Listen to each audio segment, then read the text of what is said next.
Hola chicos, bien. Les vamos a pedir que una vez que ingresen, que apaguen los micrófonos, también las cámaras para que no se sature el Meet y puedan hablar los invitados. Así que está bien. Bueno chicos, vamos a empezar para respetar la puntualidad, también los que se van sumando de a poco. Hola, Bueno, la profe. idea, Hola, hola, buenas. ¿cómo estás Valentino? Les vamos a pedir que apaguen los micrófonos, también apaguen las cámaras para no saturar el Meet y de a poco podamos ir empezando. Bien, bueno, primero, antes que nada, queríamos agradecer a Paula Mercedes Gallardo, que ya es representante del movimiento sanmartiniano, por facilitarnos estas entrevistas a tres grandes historiadores de Argentina que van a estar con nosotros contándonos, con los chicos también de segundo B, de Maristas, en el Colegio San José de Mendoza, y presentarles también que van a estar ellos contándonos un poco acerca de la vida de San Martín, y después los chicos van a tener también, han hecho, han elaborado también en distintas materias como en comunicación y en historia, algunas preguntas que les quisiera hacer a los historiadores también de qué pensaría San Martín o qué pasó, cómo fue. Los chicos fueron elaborando en la semana algunas preguntas y hemos seleccionado algunas que ellos después van a participar y cuando después terminen sus disertaciones van a hacerles algunas preguntas. Bien, primero, bueno, les queríamos contar que está Alberto Baroero con nosotros. Él nació en Buenos Aires, en la provincia de Buenos Aires, abogado de la Facultad de Derecho de la Universidad de Buenos Aires. Fue docente constitucional en esta casa de estudios y también es titular de Derecho en el Colegio Nacional de Buenos Aires. También es profesor de Derecho en la Universidad de Lomas de Zamora. Es escritor, es historiador, ha publicado varios trabajos, también es columnista en distintos medios nacionales como La Prensa, como Clarín, Ámbito Financiero, es autor de libros, también como Ricardo Rojas, de Letras a la Política, Arturo Morroy, entre el ensueño y el sacrificio, también de la UCR, él es miembro del Consejo Directivo Institucional Nacional Irigoyeniano, ¿sí? Entre otros. Así que, bueno, es un honor para nosotros que esté con nosotros. Y también está Eduardo Lazari, que es historiador, también presidente de Estudios Históricos del Buen Aire, desarrolla distintas actividades que están orientadas a la divulgación y a la preservación del patrimonio histórico y cultural, especialmente en la ciudad de Buenos Aires. Y también, por último, está Alberto Fonticelli, que también es un historiador, ensayista, cursó estudios en La Plata, y vamos a ir escuchándolos de a poco, a ellos, de a uno, nos van a ir contando un poco. Así que está también nuestra compañera y profesora Beatriz Ack, que también les va a contar un poco y bueno, va a hacer como una breve introducción. Bueno, en realidad nuestra materia, nuestro curso acá para los de Buenos Aires, para nosotros se llama segundo año, para ustedes sería tercer año, porque nosotros tenemos hasta séptimo grado en la primaria. Los chicos que los están escuchando tienen entre 14 y 15, la mayoría están cumpliendo 15 ahora. Y bueno, en general la idea, el objetivo es que como buenos mendocinos tomemos un afecto, un respeto y una identificación con el general San Martín, eh, debido a que, bueno, estuvo en nuestras tierras, fuimos un lugar clave para toda la planificación de lo que él después llevó a cabo. En esta idea a mí se me ocurrió la propuesta, pero podemos hablar de cualquier otra característica de presentar temas que por ahí no están tan en la cotidianeidad de San Martín, ¿sí? Como el tema de su paternidad, él como abuelo y él en el exilio, que me parece que es lo menos hablado, por lo menos en lo cotidiano. Por supuesto, los que estudiamos historia tenemos un espacio para dedicar a ese tipo de temas, pero no en la cotidianidad. Nosotros acá el tema del cruce de la cordillera sí lo escuchamos, los chicos lo están empezando a escuchar, y bueno, con la vida uno se va aprendiendo las partes, las características, pero de los otros temas no se da, no se divulga tanto, entonces la idea era divulgar un poco más. Los dejo a ustedes que son los que saben, yo escucho, soy en este momento una de las alumnas más atentas porque me encanta lo que hacen, los empecé a seguir y he descubierto tres grandes personas realmente que saben muchísimo del tema. Les agradezco muchísimo que estén acá con nosotros y por supuesto a Paula que haya conseguido su visita, su charla. Muchísimas gracias. Eduardo, si querés comenzar vos, ya que estabas puntual para respetar tu puntualidad. No, está bien, y como corresponde. Muy buenas tardes, es un gusto poder charlar con ustedes ahí. Al amigo Diego Barovero lo conozco desde hace mucho tiempo, así que es un honor compartir con él esto. Y acabo de descubrir que Alberto es Alberto Eduardo y yo soy Eduardo Alberto, así que espero que ese juego de nombres no derive en una discusión, esperemos que no, seguramente no va a ser así. Admiro también su trabajo, así que un gusto compartir este espacio y compartirlo con ustedes. Así que a mí me gusta, digamos, poniendo en la figura de San Martín algunos detalles, sí, digamos, ir a cuestiones que para los historiadores son fascinantes. Ustedes saben que la tradición nos dice que San Martín nació en Yapeyú, que era por entonces la capital de uno de los departamentos en que se había dividido el territorio de las misiones, luego de la expulsión de los jesuitas. Y San Martín nace en el mismo momento que se está ordenando el virreinato del Río de la Plata, que era un intento de los reyes borbones españoles de modernizar la estructura del imperio, que era casi inmanejable.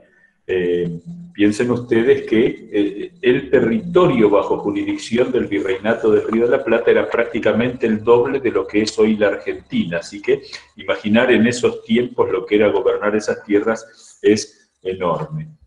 Y, bueno, San Martín, que es el quinto hijo de la familia formada por don Juan de San Martín, un militar español que buscó en la América hacer un destino, y que en Buenos Aires se casa con Gregoria Matorras, él era castellano, ella era de León, y el detalle que quiero decirles aquí es que fue providencial que los padres de San Martín se casaran en Buenos Aires, porque cuando San Martín tenía 6 años, don José Francisco viajan a España, el único que va a regresar al continente americano va a ser José Francisco, que lo va a hacer 28 años después de esto, y San Martín cuando regresa, en 1812, no conocía a nadie, no tenía familia, no tenía nada que dijera que era cierto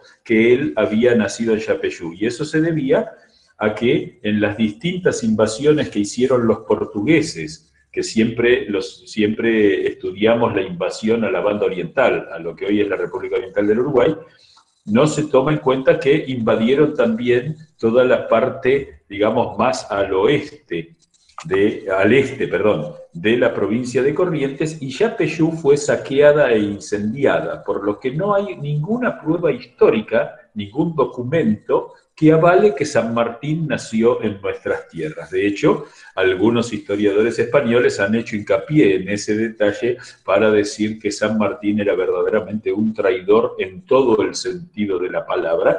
Siempre hay que imaginar, a mí me gusta mucho en el ejercicio de la historia, imaginarme qué piensan los que están del otro lado, ¿no? Porque eso es interesante, un ejercicio que también nos sirve para la cotidianeidad en la vida social. Siempre ponerse en el lugar del otro nos permite generar una empatía, generar eso.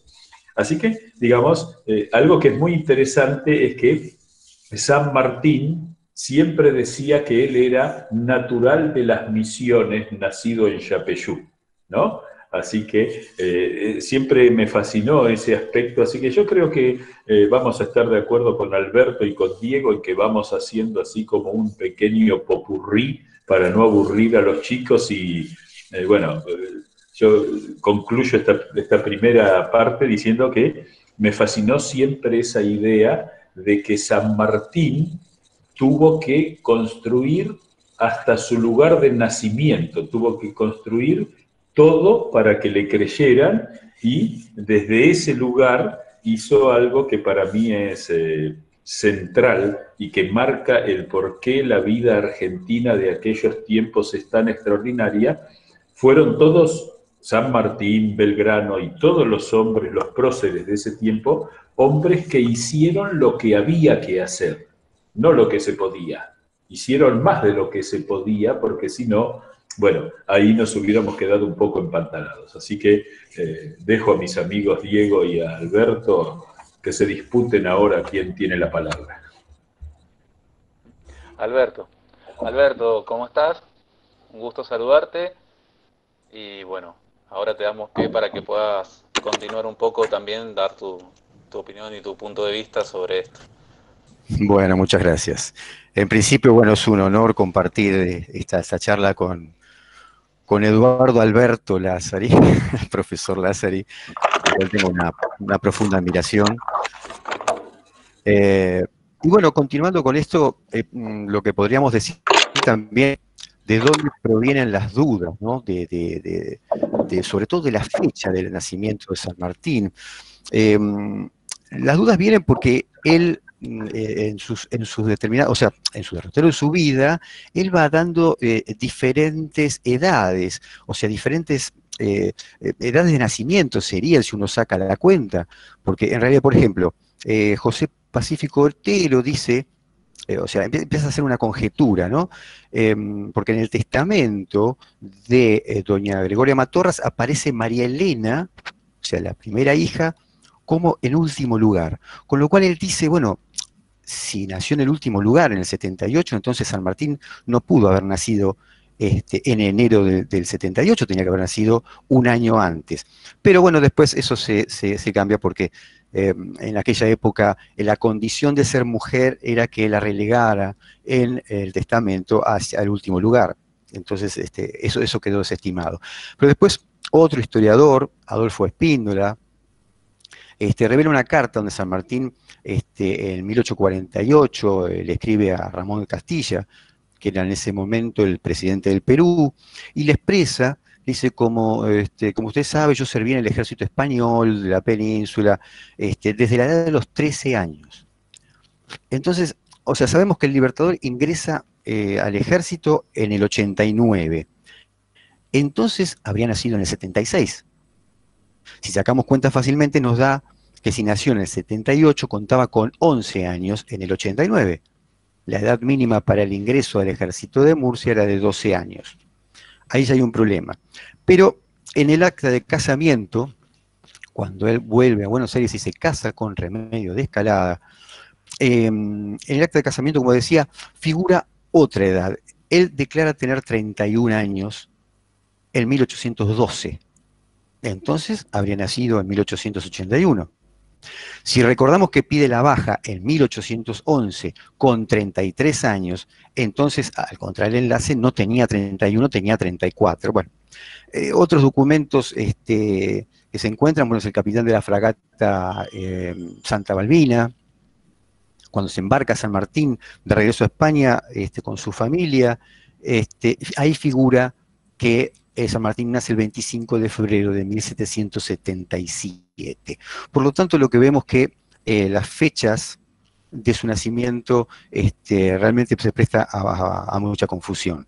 El próximo tema sería el tema de los padres, a ver si realmente son los padres, pero no quiero abarcar todo, quiero dejar tiempo para que siga el próximo orador. Muchas gracias. Bien. No, gracias a vos, Alberto. Diego, te damos la bienvenida. Te presentamos Hola. al principio. ¿Cómo estás? Bien, llegué tarde, perdón. No, no hay problema. Bienvenido y bueno, te damos pie para que puedas dar tu pequeño aporte en el sentido de tiempo, por eso nada más. Sí, pero no quisiera salirme de lo que ustedes tengan planteado para hablar de esta figura tan importante. A mí me honra que me hayan convocado a esta reunión, compartir con historiadores tan significativos, uno de ellos, bueno, muy amigo mío como es Eduardo. A mí me encanta la figura de San Martín. Debo reconocer que estaba escuchando al profesor recién todo lo relativo a la cuestión de las fechas, de los documentos. A veces la historia encierra estos enigmas, estas pequeñas dudas que yo creo que enriquecen muchísimo a los personajes. a su contexto, a lo que les toca representar. A veces me parece que también eso nos ayuda a indagar, a buscar con gran interés en torno a estas figuras. Yo siempre pienso en San Martín, me quedo con esos misterios, pero más que nada en cómo abordarlo, ¿no? Para los chicos, para los más jóvenes, cómo abordarlo, sobre todo nosotros que hemos vivido de un sistema educativo donde se nos impuso la figura del padre de la patria, o a lo mejor donde se hacía hincapié en esa particularidad de su vida castrense, ¿no? Esa construcción de ese héroe de leyenda, de epopeya. ¿Cuánto tuvo de humano? Que acá evidentemente han dicho algunas cosas los oradores preopinantes, que esto humaniza mucho más a la figura, más allá de la significación y la trascendencia que tuvo su obra militar, su obra de gobierno, de la que a veces se habla poco, gobernador de Cuyo, protector del Perú, prácticamente un presidente del Perú, ¿no es cierto? Es el presidente del Perú independiente, el primer cargo en esa nueva república una vez liberada del yugo español. ¿Cuánto pensaba San Martín respecto de la política, de lo que era el mundo de ese momento, de las ideas imperantes? Y algo de lo que hablábamos hace unos días atrás tenía que ver también con su curiosidad, esos viajes donde él se trasladaba con enormes, te dirían, librerías, porque eran baúles con toda una biblioteca sumamente abundante, copiosa, que lo acompañó siempre, más allá de las distancias extensas que debió recorrer, un poco cuando vino desde la península a América, o cuando dentro de América recorrió extensiones territoriales tan inmensas, o cuando volvió a replegarse hacia la Europa donde él vive sus últimos años en el ostracismo, qué protagonismo y qué importancia le daba José de San Martín a la lectura, a la formación. Importante además el interés que él manifestaba por las cosas nuevas. Me acuerdo cuando él, en esos últimos años, cuando hacía muy poquito tiempo que se había inventado el daguerrotipo, el antecedente de la fotografía, él viaja a París a tomarse ese daguerrotipo, esa imagen que lo inmortaliza y que está en el Museo Histórico Nacional en Buenos Aires, muy cerquita de donde vivo yo, en el Parque Lezama. O sea, era una personalidad curiosa, sentía curiosidad por aquellos adelantos de la ciencia. Viajó en ferrocarril, le interesaba todos esos avances científicos y tecnológicos de la humanidad. O sea, que era un espíritu sumamente inquieto. Así que eso como para introducir el tema y no alejarme de la cuestión de la personalidad de San Martín, pero sometido a lo que el debate y la mesa redonda exija en esta charla a la que amablemente me han invitado. Muchas gracias.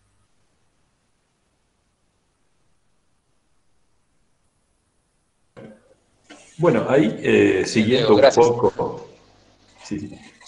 un poco en esta línea, algo que es muy destacable es que San Martín enfrentó todos los desafíos de su vida, desde más allá de, como Alberto decía, de si tenía 11, 12 o 13 años cuando entró en la milicia. Todos los desafíos San Martín los asumió con una enorme responsabilidad. Es decir, más allá de cuántos años eran, pensemos que ya está probado, porque, algo que para los historiadores es muy amable, muy interesante, es el hecho de que en general las campañas militares a lo largo de toda la historia están muy bien registradas, es decir, casi podemos conocer algo cotidiano de todas esas grandes campañas de las cuales en general el relato histórico más comprimido siempre hace hincapié en las batallas, en los grandes episodios, pero lo cotidiano está ahí. San Martín, que empieza su carrera militar peleando contra los moros, como se decía en ese entonces, de los musulmanes, en el norte de África, en Orán, en Melilla, después va a estar peleando en el sur de Francia en una guerra que nosotros prácticamente no conocemos, que es la guerra del Rosellón, es decir, los Borbones españoles que intentan atacar a los revolucionarios franceses. Hay un detalle que dijo Alberto que es muy interesante. San Martín es habilitado para la milicia el 9 de julio de 1789. Así que ahí hay como un sino, como una marca, porque el 9 de julio que en 1816 lo va a tener como protagonista, y en 1789, 5 días antes de la Revolución Francesa. O sea, a San Martín le tocó estar en el medio de los hechos, ¿no? Más allá de que lo haya buscado. Después va a pelear en una guerra bastante curiosa, que es la Guerra de las Naranjas en el sur del Portugal contra los portugueses. Va a pelear contra los británicos embarcado y va a pelear finalmente contra las tropas napoleónicas que invaden España en 1808. Pero lo que es muy asombroso es que la carrera militar de San Martín fue una carrera de guerrero, no era un hombre que iba cumpliendo destinos militares y ascendiendo por el paso del tiempo. Y yo acá quisiera recordar dos episodios que son verdaderamente notables porque son una marca, para mí, como una marca del destino. Una es aquel encuentro que tiene con Napoleón Bonaparte. Aquí está, esperen que he perdido, perdón, discúlpenme. Que tiene con Napoleón Bonaparte. Él desembarca en el puerto de Tolón con su regimiento de Murcia. El regimiento de Murcia tiene una peculiaridad, que tiene un uniforme clarito. En general los uniformes militares son oscuros para que no se note la suciedad. Este es un uniforme blanco y celeste, y a Napoleón le llamó mucho la atención. Él estaba preparando su expedición a Siria y a Egipto, y entonces ahí, ¿qué pasa? Lo llama al jefe de ese destacamento, y ese jefe es San Martín. Así que a fines del siglo XVIII, 1795, San Martín y Napoleón compartieron 4 o 5 minutos mirándose. Vaya a saber qué hablaron, ¿no? Pero quizá ni uno ni el otro sabía del destino que les deparaba la historia, pero bueno, dos gigantes de la historia del siglo XIX estuvieron allí. Y cuenta la leyenda que San Martín le entregó un botón de latón, en esa época eran de latón los botones, y que Napoleón ese botón lo acompañó en todas sus campañas. El latón decía Murcia, que le había llamado mucho la atención a Napoleón. Esa es una anécdota, y la otra es que ya en las guerras napoleónicas, después de 1808, cuando Napoleón invade España, hay un combate, el combate de Arjonilla, que a mí me impresionó mucho cuando lo conocí, y lo conocí no hace demasiado tiempo, ¿no? Algo que quisiera transmitirle a los chicos y a las chicas es el tema de que la historia es apasionante porque todos los días se puede ir descubriendo algo. Uno cree que lo sabe todo y, digamos, se va dando cuenta que sabe muy poco. Y en ese combate de la Arjonilla, donde San Martín avanza a caballo con sus hombres, se produce un episodio muy singular, que es que la metralla acaba con el caballo de San Martín cae, queda abajo el caballo, y un sargento del ejército español, Juan, también llamado igual que el que va a protagonizar un evento exactamente igual 5 años después, salva su vida y da la vida por su jefe. A mí eso me impresionó siempre, porque cuando a San Martín le pasa lo mismo en San Lorenzo, que cae bajo su caballo muerto y Juan Bautista Cabral lo salva y da la vida por él, es como que la historia le quería marcar a San Martín la importancia de ser jefe, ¿no? Me gusta pensar quizá poéticamente estas cosas. Alberto. Sí, gracias. Bueno, prosiguiendo un poco con lo que estaba contando, querido profesor Lázari, es interesante por ahí en el aspecto anecdótico, ya que estamos hablando de cosas que las curiosidades, digamos, de la vida de San Martín, que hay muchísimas, se podría escribir novelas enteras con su vida, ¿no? Pero hubo 7, por lo menos que yo recopilé, 7 oportunidades en que San Martín hubiera muerto antes de aquel 17 de agosto. Por ejemplo, la primera vida concluiría, yo le llamo las 7 vidas del general. A los 22 años él es comisionado para transportar el sueldo de los soldados en Valladolid y es atacado y apuñalado por 4 forajidos que lo encuentran en el camino. A pesar de su resistencia, él queda malherido al costado así del camino y es salvado por el general Facundo Negrete, que justo lo encuentra antes de desangrarse. Esta herida lo va a acompañar el resto de su vida, provocándole muchos dolores, incluso algunos invalidantes. La segunda vida, digamos, concluye en 1808 en Cádiz, cuando el general Francisco María Solano, marqués del Socorro, que era capitán de Andalucía y el gobernador civil y militar de Cádiz, y su edecán, en ese momento el teniente José de San Martín, eran acusados de afrancesados. Los afrancesados eran aquellos que, digamos, comulgaban las ideas liberales de la República, que justamente eran las que venía trayendo Napoleón a España. Bueno, el pueblo los acusa, los acorrala, Solano es descubierto y es asesinado por la turba, pero San Martín logra escaparse por la parte de atrás y mientras era perseguido por las calles, un monje capuchino lo introduce en el convento y le salva la vida. La tercera, la que yo cuento, justamente la que contaba el profesor Lázaro y la de Arjonilla, ¿no? Interesante porque el joven teniente de Borbón ya defendía en ese momento a Fernando VII, y avanzaba, por supuesto, y bueno, su caballo es herido, cae, y aparece este soldado Juan de Dios, del cual se sabe nada más que es el hombre, que obviamente lo saca de su caballo, y esto permite que, bueno, el sargento de húsares Olivenza, Pedro de Martos lo auxilie, y de esa manera, bueno, puede continuar la batalla. La cuarta, obviamente, San Lorenzo. Volvemos a lo mismo, o sea, aquel, digamos, Juan de Dios se transforma en Cabral, que es el que trata de sacarlo de abajo del caballo, pero con peor suerte Cabral muere en esa acción. Cuando lo saca, parece que le provoca una luxación de hombro a San Martín, pero bueno, es auxiliado también por el granadero Baigorria, que lo socorre, y entre los dos logran salvarle la vida. La quinta vida la computo en 1826, viajando por los caminos de Inglaterra.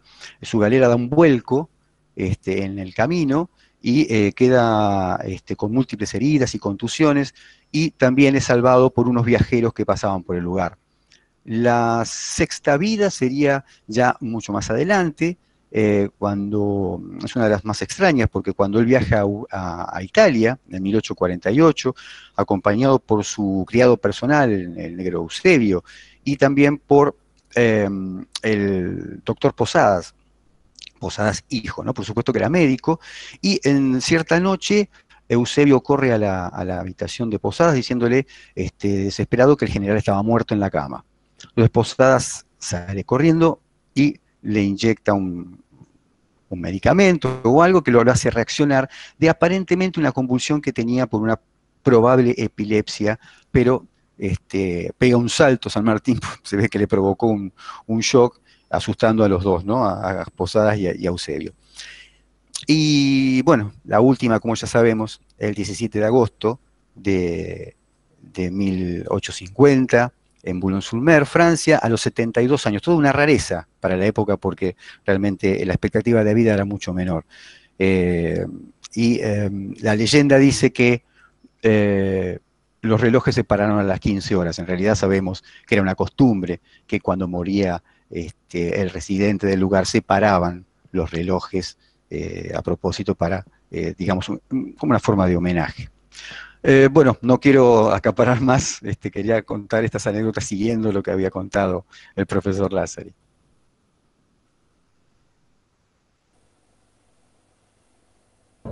Diego. Diego, ¿querés agregar algo más? No, no, estaba aprendiendo mucho Bien. porque los dos amigos están enriqueciendo enormemente nuestros conocimientos sobre San Martín. Así que disfrutando de la escucha de estas anécdotas.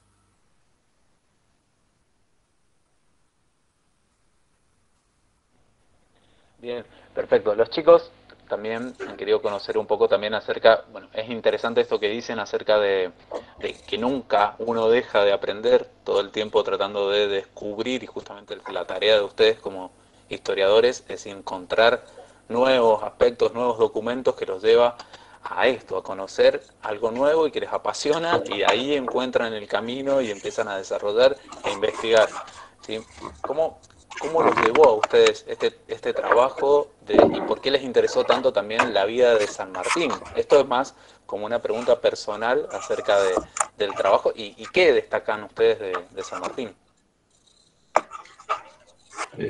Bueno, a ver, yo recuerdo desde muy chico que a mí me gustaba escuchar historias que contaba gente mayor, ¿no? En general, historias interesantes. Y en aquellos tiempos, yo fui a la escuela primaria entre 1970 y el 76, y tuve la particularidad de ir a una escuela pública en Buenos Aires que se llamaba Granaderos de San Martín, que era una escuela muy ostentosa, muy impresionante en cuanto a su edificio, ubicada en el barrio de Belgrano, pero que tenía una peculiaridad. En cada aula había una frase que había dicho San Martín, así que uno no tenía otra posibilidad que leer esas frases. Y yo me acuerdo que la que me marcó mucho era la que estaba en el comedor del colegio, que decía: serás lo que debas ser, si no, no serás nada, ¿no? Ese imperativo que San Martín marcó para su historia y para la historia argentina. Y, digamos, es lo que dijo Diego, que es muy cierto, tiene que ver con esta idea del relato que hizo mucho hincapié en las hazañas militares, ¿no? De San Martín. Uno estudiaba que peleó en la batalla de Bailén, que vino a la Argentina, que en ese entonces eran las Provincias Unidas, que fundó el Regimiento de Granaderos a Caballo, que en San Lorenzo venció a los españoles, que después preparó el Ejército de los Andes, cruzó los Andes, Chacabuco, Cancha Rayada, Maipú. Se desdibujaba un poquito la campaña del Perú, porque como no tenía grandes batallas, había como una, digamos, bueno, fue entrando, claro, ahí, digamos, así que ese fue el origen. Después uno lo que descubre es que San Martín, y este sí es una enseñanza que yo creo que nos sirve a cada uno de nosotros hasta hoy, es que San Martín era un extraordinario, como bien decía Diego, era un apasionado lector, pero esas lecturas de libros, pensemos que sus libros fueron los que fundaron la Biblioteca Nacional de Chile, luego la Biblioteca Nacional del Perú, un fundador de bibliotecas, uno no los imagina a los militares pensando en esas cosas. Era un gran lector de lo que pasaba, es decir, ese leer libros lo hacía un gran lector de lo que pasaba. Cuando él va allá al norte, a hacerse cargo del Ejército del Norte, mira la situación y se da cuenta que por ahí no va la guerra de la independencia.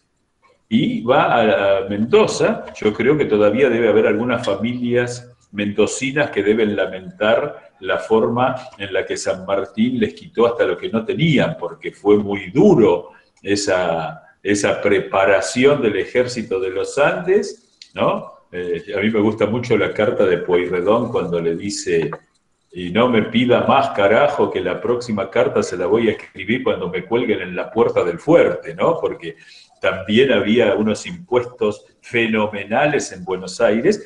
Hay que decir que lo que habían logrado hombres como Belgrano, Pueyrredón y San Martín era esta idea de que lo que se estaba haciendo era una responsabilidad común y que lo que se estaba haciendo era lo que había que hacer. Yo insisto mucho con esta idea de que San Martín, Belgrano, Pueyrredón, que fueron fundamentales entre 1815 y 1819-20, sabían que si hacían lo que podían, no llegaban.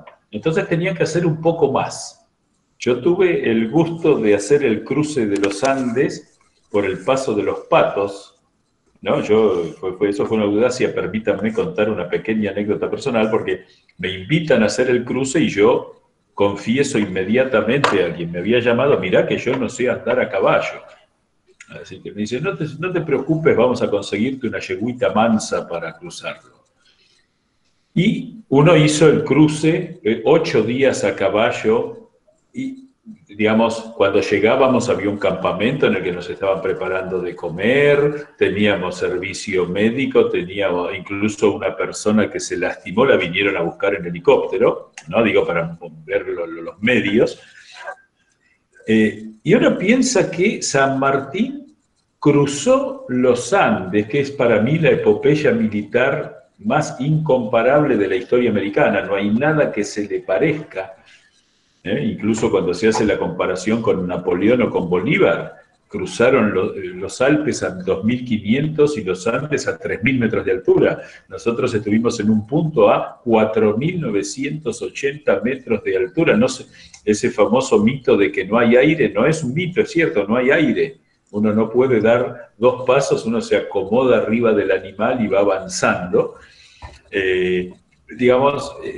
Siempre me fascinó ese serás lo que debas ser, si no, no serás nada, que después cuando uno lo estudió a San Martín, bueno, fue como el leitmotiv de su vida, ¿no? Así que eso me parece fue lo que me motivó a mí. Bien, Alberto. Bueno, en realidad en mi caso fue mi padre, que era gran admirador de San Martín, y un poco uno va mamando toda esa historia, ¿no? Que mi padre me contaba, y cuando uno es chico es como que a San Martín lo tiene como, bueno, está ahí, sí, es San Martín, pero en realidad uno no toma real conciencia. Creo que la conciencia uno la va tomando de lo que fue San Martín con el paso del tiempo y cuando uno va madurando y va entendiendo de que en realidad ese bronce inmaculado que está ahí no es un bronce inmaculado, es un ser humano. Fue un ser humano. Y yo creo que lo más importante que uno tiene que entender también es que es lo que yo más rescato de San Martín, sobre todo en mi libro, es lo que yo trato digamos, de que se entienda y de humanizar a San Martín. Porque siempre escuchamos, como decía el profesor Lázari, las hazañas como militar, como político. Sin embargo, si uno se adentra en el aspecto humano de San Martín, se va a encontrar con una personalidad mucho más rica que aquella que nos contó Rojas o Alberdi. O Mitre, por supuesto. Creo que San Martín es mucho más que un bronce. San Martín es un ser humano que con todos sus problemas físicos, su historia personal, lleva a cabo una de las más grandes epopeyas de la historia mundial. Logra crear prácticamente de la nada un ejército de élite, y lo lleva a la excelencia, como el regimiento de granaderos a caballo. Logra también organizar el extenuante cruce de los Andes, sabiendo que del otro lado lo esperaba un ejército mejor preparado, más descansado, mejor alimentado, y lo esperaba para matarlos a todos. O sea, no era una excursión. Era bastante complicado. Tras esa aventura extenuante, gana 2 batallas, como la de Chacabuco y Maipú, que le permiten liberar a Chile y proyectar su camino hacia el Perú. Todos creemos de que San Martín, o sea, mejor dicho, en la primaria el subtítulo de mi libro es Algo que en el colegio no nos contaron, justamente porque la idea es esa. No nos contaron qué hizo San Martín desde que se fue de aquí hasta 1850 en que muere. Es todo un misterio. Parte del Río de la Plata, muere y nada más. Sin embargo, San Martín en Europa lleva a cabo una misión importantísima, como es tratar de que las naciones europeas reconozcan la independencia de estos estados del sur. Pero sin irme del tema, mi padre me metió siempre con San Martín. Yo cuando fui creciendo fui tomando conciencia de ese San Martín humano, más que el San Martín bronce, y me apasionó muchísimo su vida.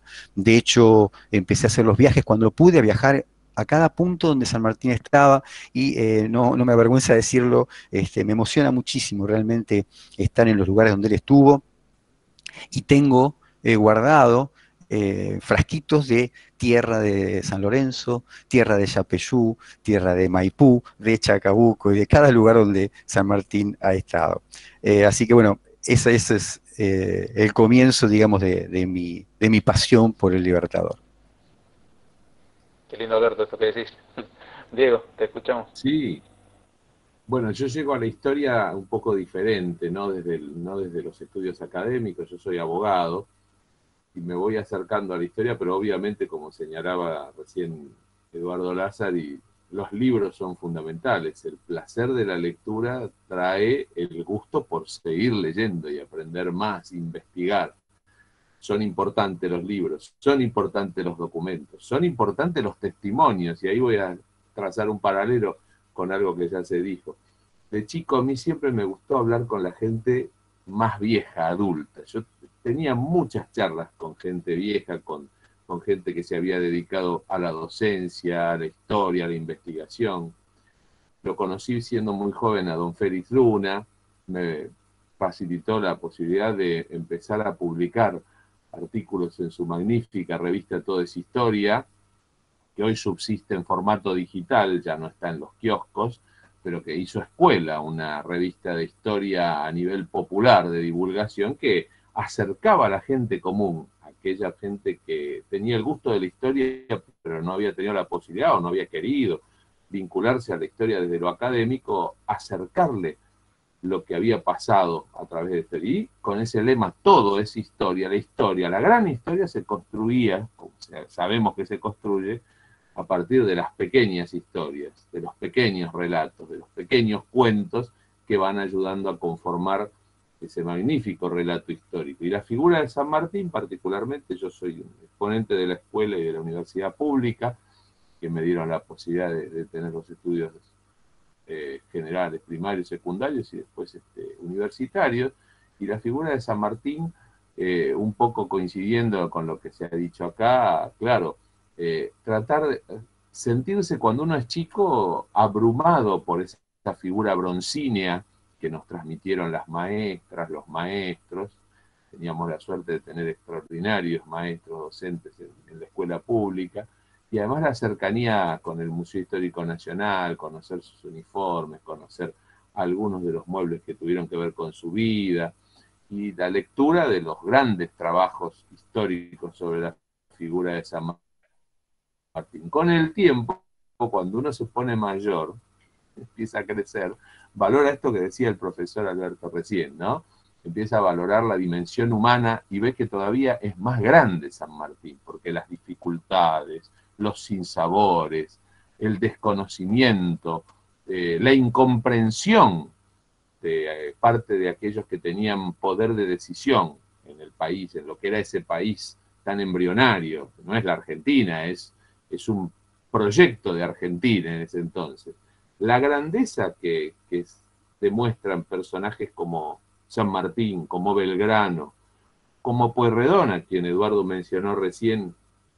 Yo estudié en el Colegio Brigadier General San Martín de Pueyrredón, un colegio nacional número 7, así que soy muy pueyrredoniano, pero porque además siempre estuvo muy vinculada la tarea de Pueyrredón como hombre político, como director supremo, a la empresa libertadora de San Martín. Así que eso también ha sido inspirador y ha capturado mi atención, mi placer por la obra sanmartiniana y la obra belgraniana también, por supuesto.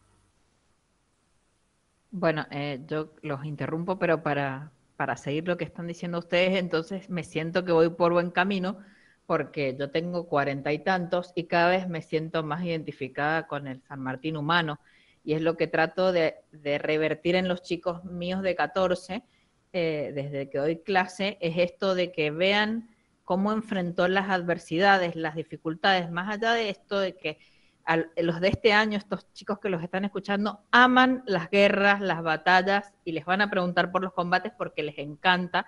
Nosotros vemos muchos videos.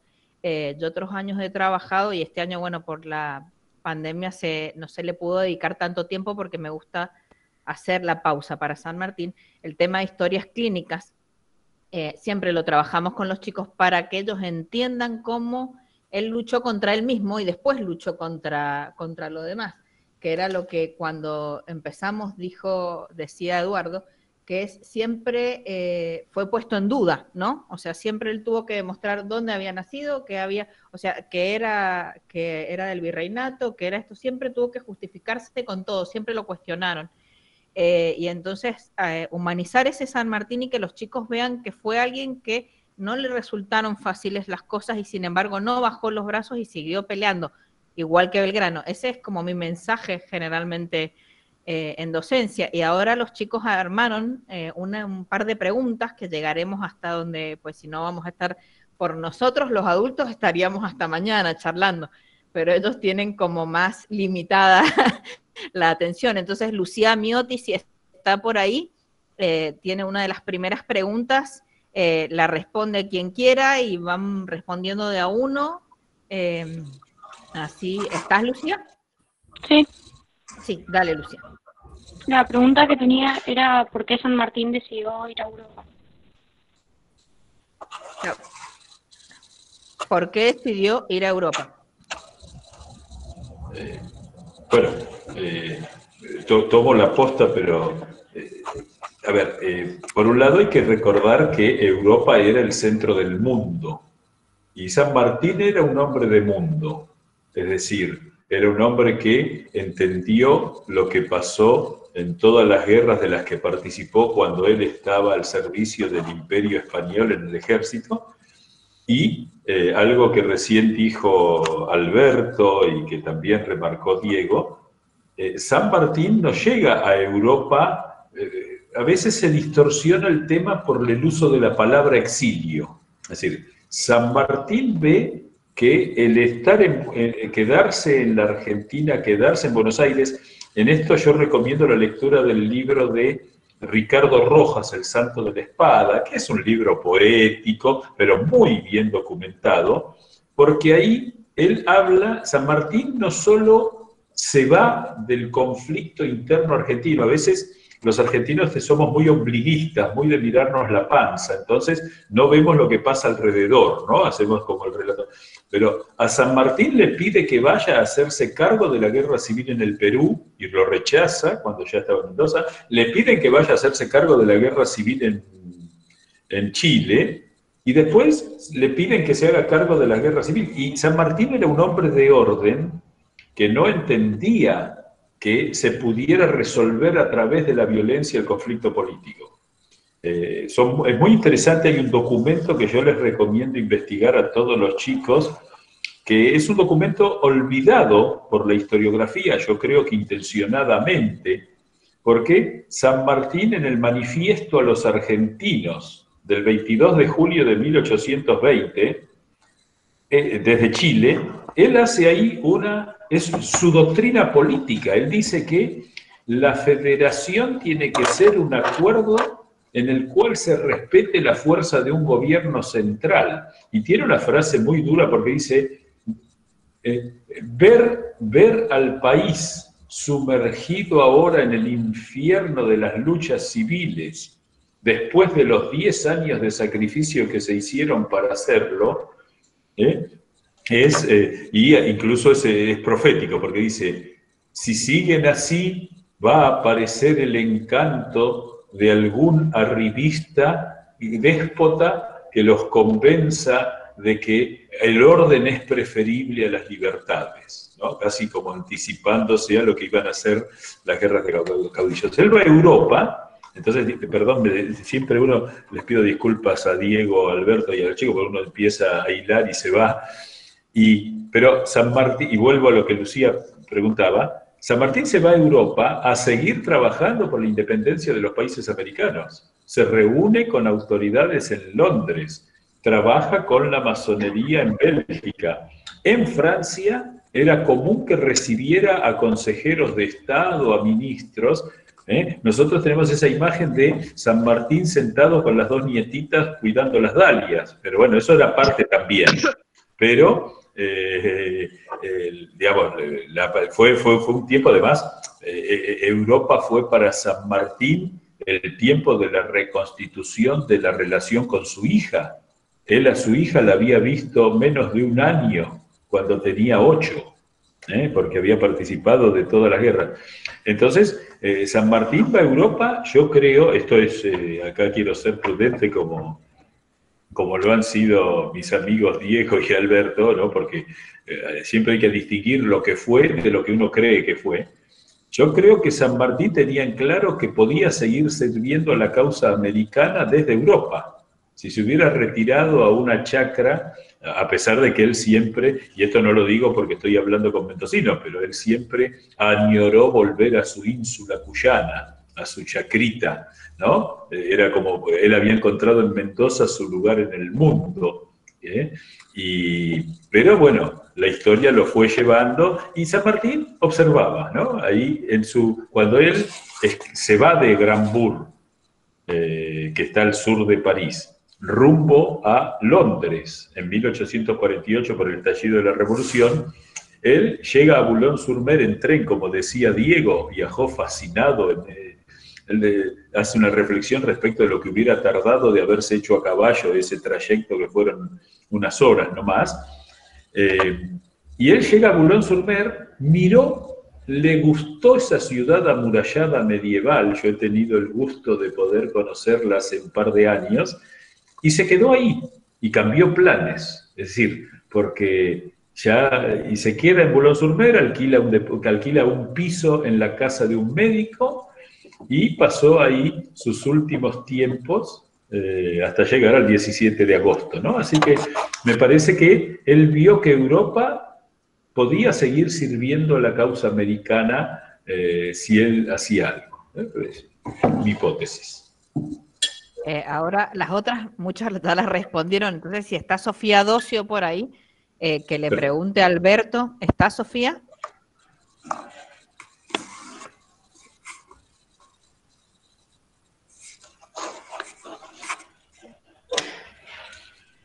¿Te fuiste, Sofía? ¿Y Dara? ¿Y Dara, estás por ahí? Sí, sí. Mi pregunta es, ¿por qué San Martín le dejó a su hija Merceditas las máximas? Muy buena pregunta. Cuando uno dice muy buena pregunta, porque está pensando la respuesta, para ganar tiempo. En realidad, bueno, San Martín sabemos que tenía una moral y una rectitud que lo ha demostrado en sus acciones, en su código de moral que había dejado a sus granaderos.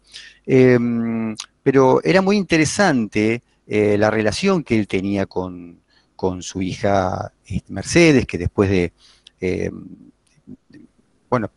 fallecer su madre, él la rescata, digamos, de los brazos de su abuela, y se la lleva para Europa. Él dice que evidentemente la niña era bastante díscola porque dice que la abuela la convirtió en un diablotín, con lo cual él tiene que encauzar su educación.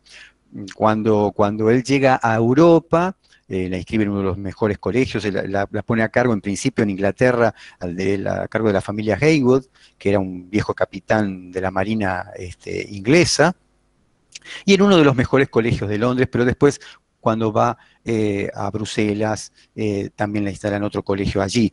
Y es en esos tiempos, ya cuando se encuentra en Francia, que él escribe estas máximas, que son un poco las máximas de moral, ¿no es cierto?, que todo padre, digamos, quisiera. Estamos hablando de un contexto de 1828, 1830, ¿no es cierto?, que todo padre le querría dejar a su hija.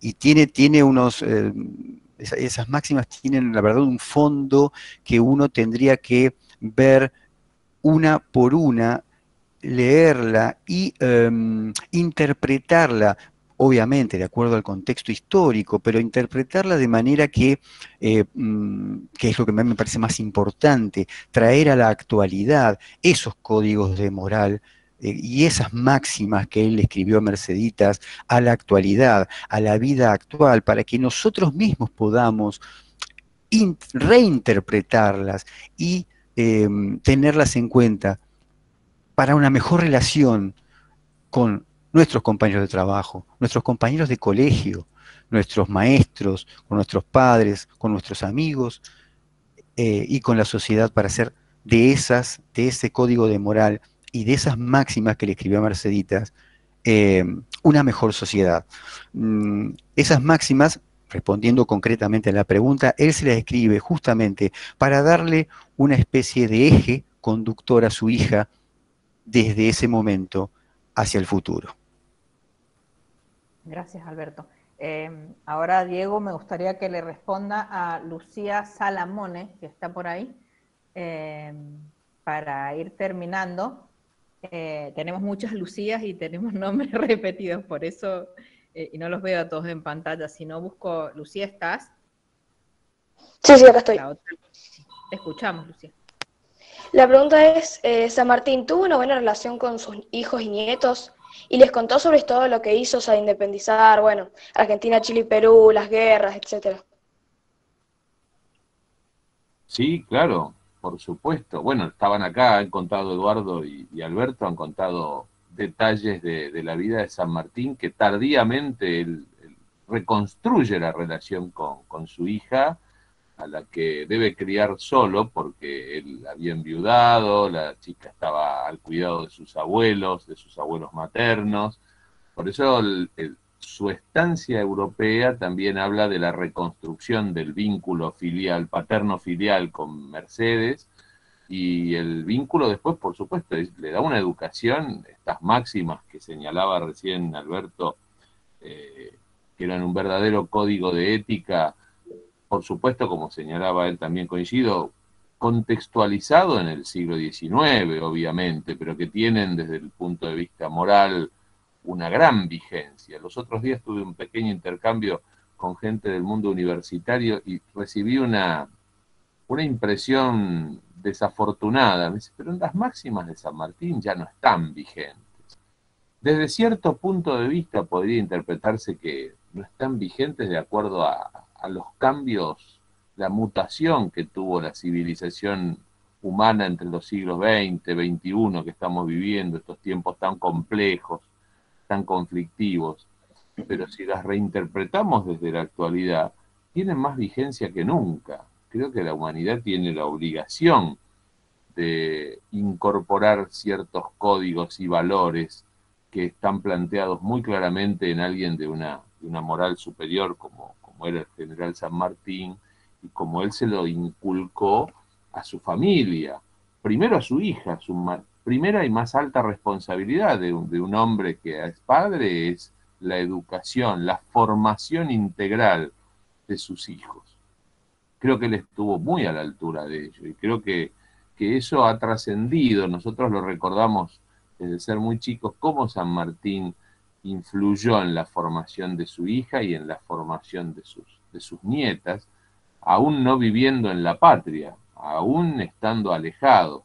Coincido también, obviamente, con el señalamiento que hizo Eduardo Lázari, que San Martín no estaba exiliado. El contexto político no era favorable hacia él, era una figura demasiado importante como para estar en Buenos Aires, en las Provincias Unidas, luchando con facciones políticas enfrentadas.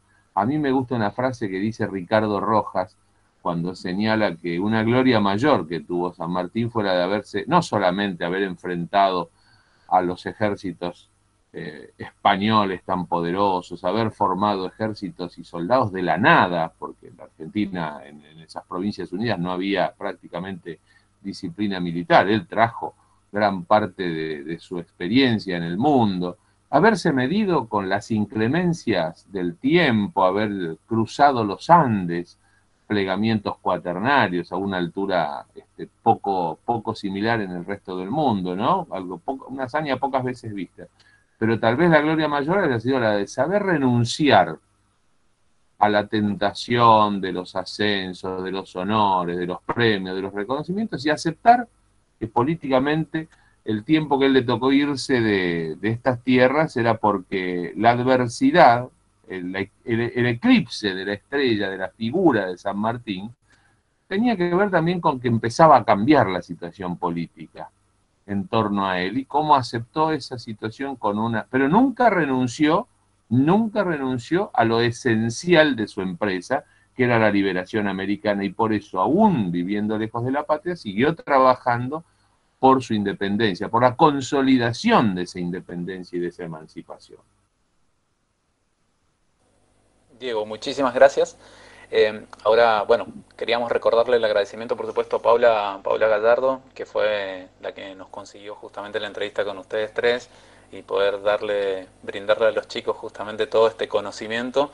Y por último, para cerrar, muy breve, para también no retenerlos más, también respetarles a ustedes el tiempo, ¿alguna reflexión final o algo que les quieran dejar a los chicos acerca de la vida de San Martín, el trabajo de ustedes como historiadores también, y esto también de la entrevista de ustedes al momento de buscar y construir toda la historia, cómo lo hacen a través de la entrevista?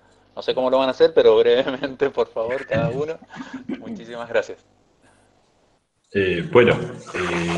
Yo lo único que le diría a los chicos es que lo conozcan a San Martín. Por suerte, de San Martín tenemos miles de cartas, miles de documentos, decenas de libros. Recomiendo el libro de Alberto sobre lo que no nos contaron en la escuela, que es un libro que vale la pena ver, pero leer los clásicos. Hoy se consigue en una edición moderna del Ateneo la historia de San Martín y de la emancipación americana de Bartolomé Mitre, que si lo toman como un libro de aventuras, ahí están las claves de todas las cuestiones. E incluso ese libro tiene el valor de que lo escribe alguien que no lo quería mucho a San Martín, y la última página lo dice muy bien: a pesar de su genio mediocre, todo lo que hizo San Martín nos obliga a llamarlo padre de la patria, ¿no? Como diciendo, bueno, es como cuando a uno no le gusta, pero bueno, el libro de Ricardo Rojas. Y sobre todo, algo que sería mi recomendación es, por supuesto, uno está siempre a disposición de charlar con cada uno de ustedes, ¿eh? Tenemos correos electrónicos, así que esa es la gran ventaja de estos tiempos de la tecnología. Lean a San Martín, porque, digamos, a veces cuando se intenta dar una explicación donde nos dicen lo que pensó San Martín, hay que andar desconfiando. Para saber qué pensó San Martín, leámoslo a San Martín, y con eso creo que es suficiente.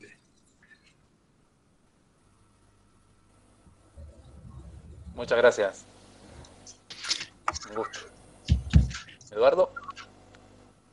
Bueno, a modo de despedida, entonces, en principio para mí fue un honor compartir esta charla con el profesor Eduardo Lázari, con el doctor Diego Barovero, y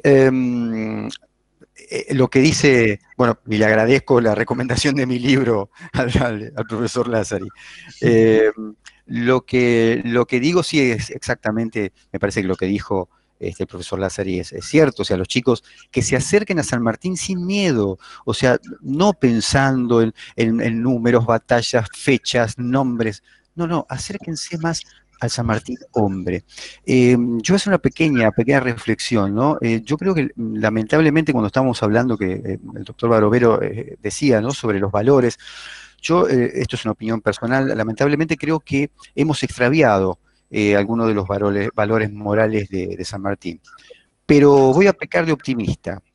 Siento que esos valores que nuestros próceres, estos hombres como el general San Martín y tantas mujeres que fueron injustamente olvidadas de nuestra historia, digo, aquellos valores que nos legaron, tal vez se hayan perdido, pero están en algún lugar.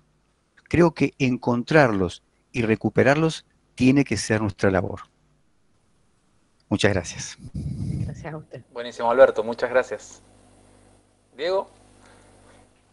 simplemente decir que tener claro que la vida de San Martín es la inspiración de la independencia argentina y americana, no se pueden comprender separadamente. El diseño, el plan, la idea de San Martín y de ese gran hombre, ese gran líder, está concebida como un proceso común y de carácter continental. Entonces creo que ahí vamos a encontrar su ejemplo siempre para repensar América, para repensar el país, la República Argentina, y los desafíos que tenemos son hacer carne ese código ético, esos valores morales que San Martín supo inspirar y que los puso en práctica con su propia vida, su propia familia.